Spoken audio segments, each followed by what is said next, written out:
大家好，欢迎大家观看今天的节目。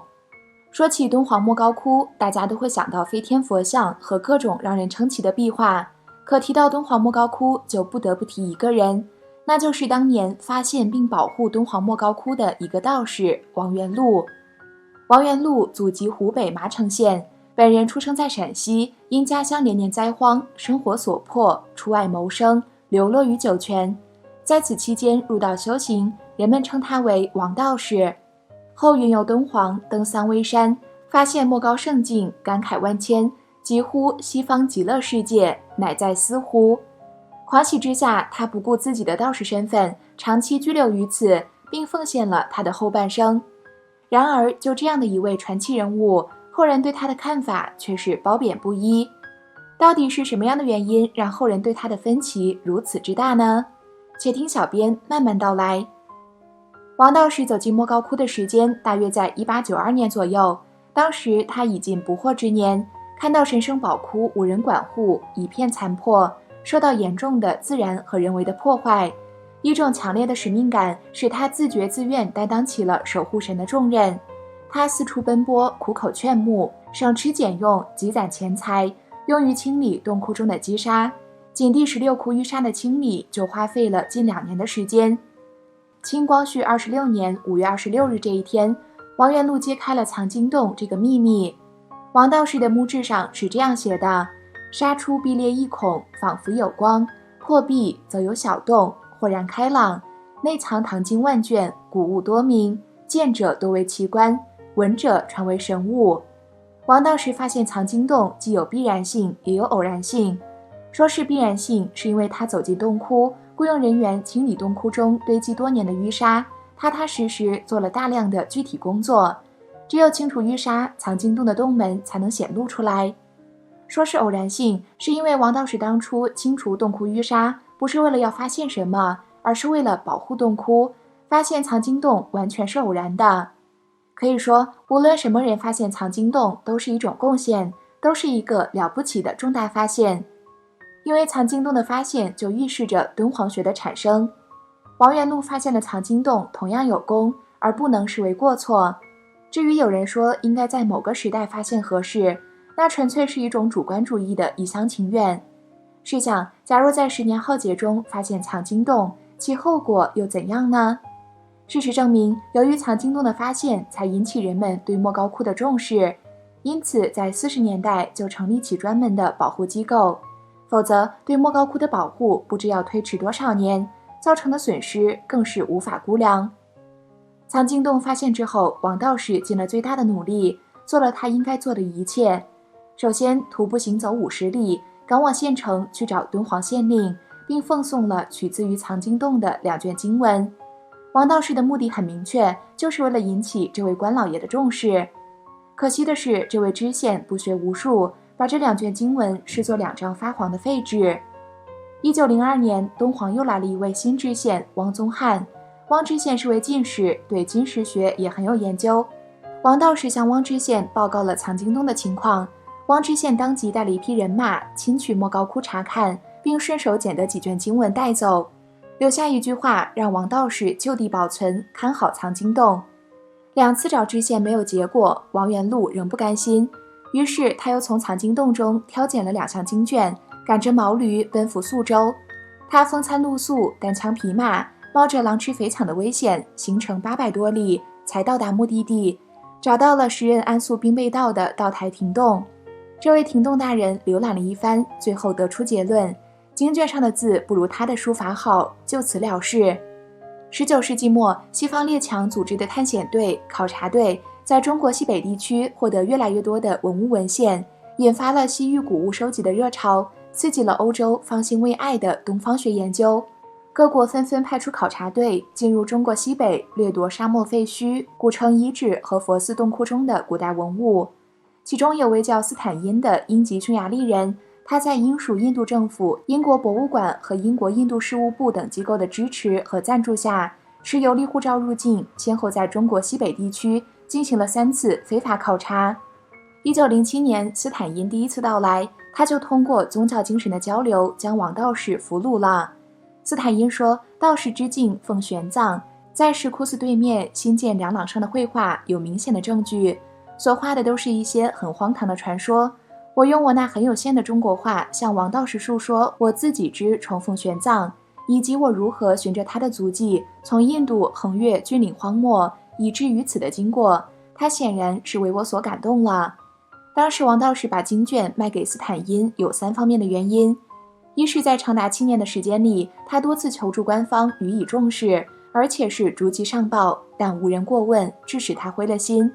二是为了完成他的宏愿，清扫洞窟，修建3层楼，架设木桥；三是唐玄奘沟通了他们的思想，斯坦因这个探险家追求事业的精神感动了他，因此他虽思想极为矛盾，极不愿意外国人将这些文物带走，但在无奈的情况下也只好让了步。实际上，斯坦因正是使用这种卑鄙的手段，又2次骗取了大量敦煌文物。当斯坦因把敦煌文物宣传于全世界之时，当朝命官这才懂得了其重要价值，但他们不是考虑如何的保护它，而是千方百计窃为己有。因此一时间偷窃成风，敦煌卷子流失严重，这是敦煌卷子自发现以后最大的劫难。1910年，清政府做出决定，把剩余的敦煌卷子全部运往北京保存。在运送的路途中，几乎每到一处都失窃一部分。大量经卷的散失，曾经使王元禄感到非常痛心，因为藏经洞是他发现的，多年来在他的保管下，从未发生过无故大量散失的事。官方如此掠夺，又如此贪心，使他感到极大的愤慨。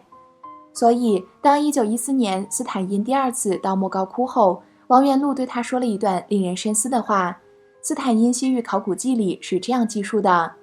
说到官府搬运他所钟爱的中文卷子致使损伤，他表示后悔当时没有勇气和胆识听从蒋师爷的话，收了我那一笔大款子，将整个藏书全让给我。受了这次官府的骚扰之后，他怕极了，于是将他所视为特别有价值的中文写本另外藏在一所安全的地方。看完上面的经历后，有人可能会疑惑，明明王道士也没干啥坏事啊，为什么在后世却被千夫所指呢？一是很多人都是受了余秋雨文化苦旅《道士塔》一文的影响，将王元禄当成了莫高窟近代史中的最大恶极之人。而翻开敦煌莫高窟文化艺术史，中国的文人学者、历史学家、地理学家、考古学家、宗教大师、各级政府、普通百姓，包括当代青年，凡是多少知道一点，肤浅了解一些，在白纸上写下有关莫高窟国宝散失经过的，大都是以激烈的言辞朝那个曾经变卖了莫高窟藏经洞文物的道士，那个早已作古的孱弱的湖北佬狠狠地抨击、嘲讽，甚至是挖苦、辱骂。因为人们惋惜、抱怨、愤恨，因为偏见常常蒙蔽了判断，因为当代青年们的稚嫩意识从中学开始就被对王道士一边倒的指责、诽谤、辱骂声所淹没、所蒙迷。惋惜、抱怨、愤恨是可想而知的，也是可以理解的。如此胆大妄为的出卖老祖宗留下的众多国宝，在当今枪毙他10回都死有余辜。但事情果真如此吗？斯坦因在《西域考古图记》中这么说道，他将全部的心智都投入到了这个已经倾颓的庙宇的修复工程中，力图使它恢复他心目中这个大殿的辉煌。他已将全部募捐所得全都用在了修缮庙宇之上，个人从未花费过这里面的一分一银。另外，根据相关史料记载，当时西方人来到中国带走文物的时候，是持有当地官方开具的许可证的，并且一路受到了官兵的保护。王元禄本身并没有能力拒绝他们。其实王道士做了他所能做的一切，尽了他所能及的最大努力，任何事情都要放在当时的处境和历史环境中去看待。王元禄的所作所为也有很多的外部原因和当时历史社会的大环境，而对于余秋雨发表的道士塔，一些学者也发表了不同意见。如张振国在《是是非非王元禄》一文中指出，漠然的王元禄把持最灿烂的中国古代文化，确实是王元禄的骄傲。当时那些不漠然的人物到哪里去了呢？文明古国里的文明官员，他们都在做些什么呢？要是没有道士王元禄把持，那么再多的国宝也会被强盗抢个精光。再多的国宝也会在历史风雨的剥蚀中变成一文不值的戈壁泥沙。王元禄是一个文盲，但他并不是一个无知者。在当时，感知藏经洞价值的唯有王元禄，他四处求官就是为了保护藏经洞。如果是为了赚钱，他绝对不会那样去做。近几年，在网络上也出现了大量驳斥道士塔并为王元禄鸣不平的文章和帖子。有篇文章这么说道：余秋雨怎么就不想想，把敦煌文物的破坏归咎于一个普通的道士，公正客观吗？而且余秋雨把王道士的情况写得那么生动，他做过什么考证？散文不是小说，散文主要是抒情写实，抒情是抒发的作者的感情，作者却不能够把道听途说和自己的主观想象强加到自己所要描写的实在对象上去。对历史事件，作者是应该注意拿证据说话的。所以在小编看来，在敦煌藏经洞发现和保护的过程中，王元禄虽有功有过，但明显功大于过，不应当予以苛责，更不应视作历史的罪人。不知在看的各位师兄又是怎么认为的呢？欢迎在视频下方留下自己的看法，我们下期节目再见。